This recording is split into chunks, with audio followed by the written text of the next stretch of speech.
ام تببن دیار بکره لوی دره شوا لیلت القدر بو وکی تیزانین مسلمان بگوتنا مزیان مزنان ببون وکلا شیر فوریان و بسر مزگفت آده هرکین راستی جی گله که قلب بالغ بو شبو کو پچگه کی بینا خو ودن شبو کو دوی شوا پیروز و مبارک تا روشین خو درباس بکن حواله ما وی خبر از باور دکم حاضر دکن لمزگفتا مزن بون جمزگفتا درگاه شیمه دیمن آنی بو سرکرانه حواله منها و دیار بکره بین سرکرانه شوا لیلت القدر المزگفتا مزن درباس بو لوی در مزگفت حیات دف تجاببون مزگفتا مزن وکی تیزانین دیار بکره مزگفتا کدیروکیه مسلمان لمجات تراویح عادکن دود شوا لیلت القدر ده ماه رمضان ده شوا 27 وکی teyzanin 27. gecesinde kutladığımız bir mübarek Berat Kandilimiz. Bu gece 1000 aydan daha hayırlı Kadir Gecesi tüm İslam alemine hayırlara vesile olmasını temenni ediyorum. Özellikle Gazze'deki Müslüman kardeşlerimizin Allah yardımcıları olsun.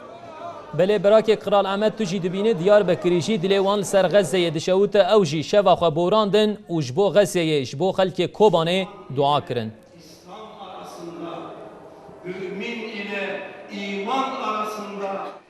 Semihallah.